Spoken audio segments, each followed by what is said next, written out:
사도신경으로 신앙 고백하심으로 5월 30일 목요일 아침 예배를 하나님께 드립니다. 나는 전능하신 아버지 하나님, 천지의 창조주를 믿습니다. 나는 그의 유일하신 아들, 우리 주 예수 그리스도를 믿습니다. 그는 성령으로 잉태되어 동정녀 마리아에게서 나시고 본디오 빌라도에게 고난을 받아 십자가에 못 박혀 죽으시고 장사된 지 사흘 만에 죽은 자 가운데서 다시 살아나셨으며 하늘에 오르시어 전능하신 아버지 하나님 우편에 앉아 계시다가 거기로부터 살아있는 자와 죽은 자를 심판하러 오십니다. 나는 성령을 믿으며 거룩한 공교회와 성도의 교제와 죄를 용서받는 것과 몸의 부활과 영생을 믿습니다. 아멘.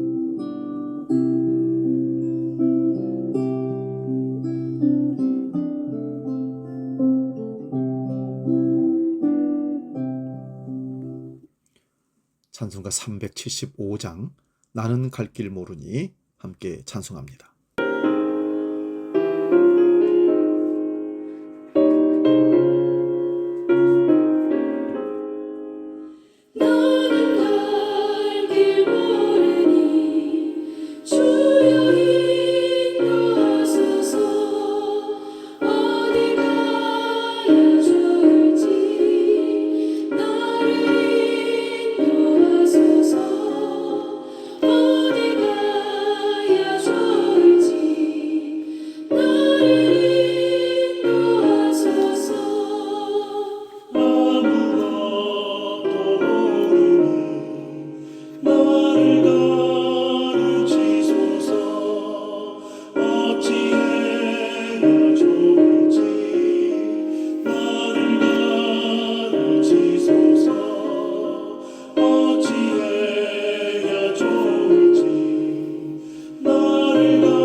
오늘 우리에게 주신 하나님 말씀은 구약성경 창세기 12장 1절에서 4절까지 말씀입니다.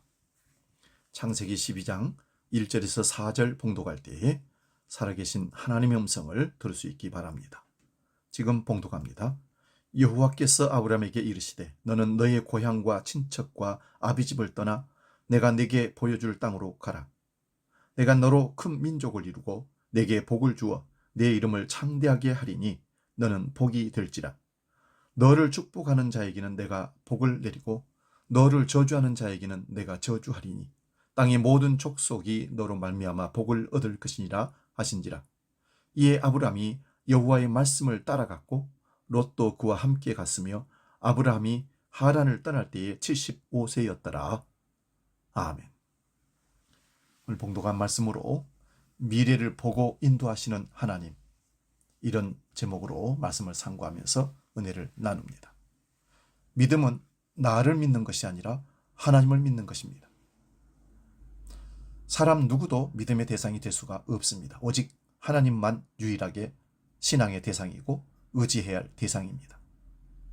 나의 능력을 의지하는 것이 아니라 하나님의 능력을 의지하고 나의 지혜를 의지하는 것이 아니라 하나님의 지혜를 의지하는 것이 신앙입니다.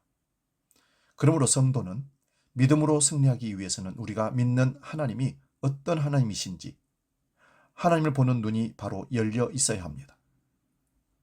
성경에 보면 우리가 믿는 하나님은 미래를 보시고 인도하신 하나님이라고 말씀하십니다. 하나님께서는 성경 본문에서 아브라함을 부르시면서 3절 말씀입니다. 너를 축복하는 자를 내가 복을 내리고 너를 저주하는 자에게 내가 저주하리니 라고 하십니다. 하나님께서 책임지시겠다는 말씀입니다.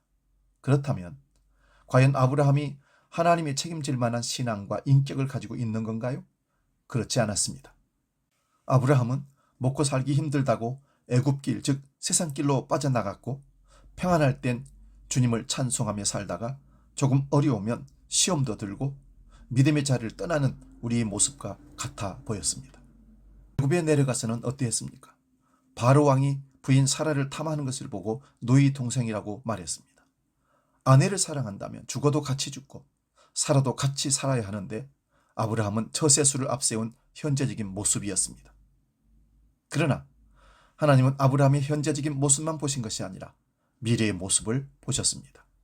현재는 허물도 많고 문제도 있지만 은혜 받고 변해야 될 아브라함, 조카 롯이 욕심을 부리면 그 욕심 다 받아주고 조카 롯을 위해 눈물로 기도하는 아브라함, 눈동자보다 귀한 아들을 제물로 드리는 아브라함의 미래의 모습을 보시고 아브라함의 인생길을 하나님은 인도해 가셨습니다. 우리가 믿는 하나님은 우리의 현재적인 모습만 보고 우리를 심판하시는 분이 아닙니다. 여호수아 6장 17절에도 이 성과 그 가운데 있는 모든 것을 여호와께 바치되 기생 라합과 그 집에 동거하는 자는 모두 살려주라는 놀라운 말씀이 나옵니다. 전쟁통에 이방 여인이자 기생인 라합이 죽고 사는 것이 뭐 그리 엄청난 일이겠습니까? 라합보다 인격적으로 사회적으로 더 훌륭한 사람이 훨씬 더 많았을 것입니다. 그럼에도 불구하고 하나님은 왜 기생 라합과 그 집에 있는 모든 것을 손도 못 대도록 지켜주셨을까요? 물론 바로 뒤에 답이 나옵니다. 이는 우리가 보낸 사자들을 그가 숨겨주었습니다. 그러나 이것은 짧은 역사를 보고 한 내용입니다. 하나님은 라합이 현재적 모습은 천하고 무시받을 만한 여인이지만 이 기생 라합이 어느 순간 하나님을 믿고 은혜를 받으면 그 후손 가운데 이스라엘의 왕 다윗이 나올 것을 아시고 계셨기 때문에 라합의 길을 인도하셨던 겁니다. 참 성도는 현재적인 삶의 모습에 우왕좌왕해서는 안 됩니다. 성공했다고 교만하고 실패했다고 좌절해서는 안 되는 것입니다. 성공하고 실패하는 것이 사람의 눈에 보기에는 대단한 일 같으나 하나님의 눈으로 보면 아무것도 아니기 때문입니다. 태산같이 쌓아놓은 재물도 한순간 모래성처럼 무너지게 할 수도 있고 죽은 나귀 턱뼈를 들어서도 브리스 군대 1000명을 물리치는 하나님의 군대로 만들 수 있습니다.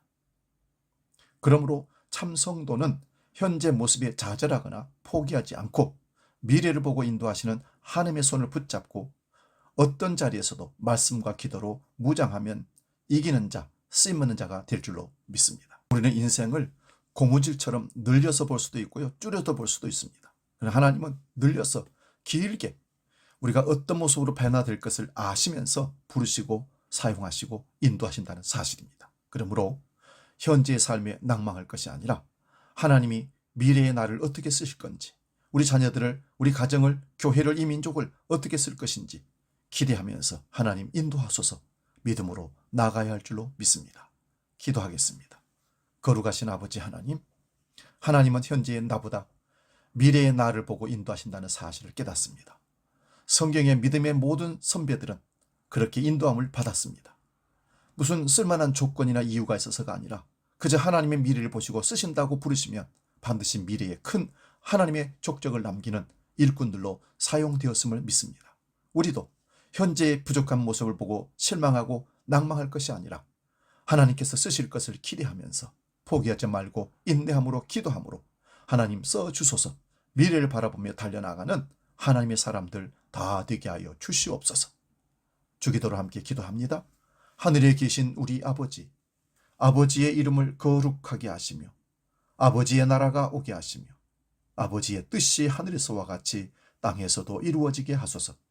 오늘 우리에게 일용할 양식을 주시고 우리가 우리에게 잘못한 사람을 용서하여 준 것 같이 우리 죄를 용서하여 주시고 우리를 시험에 빠지지 않게 하시고 악에서 구하소서. 나라와 권능과 영광이 영원히 아버지의 것입니다. 아멘.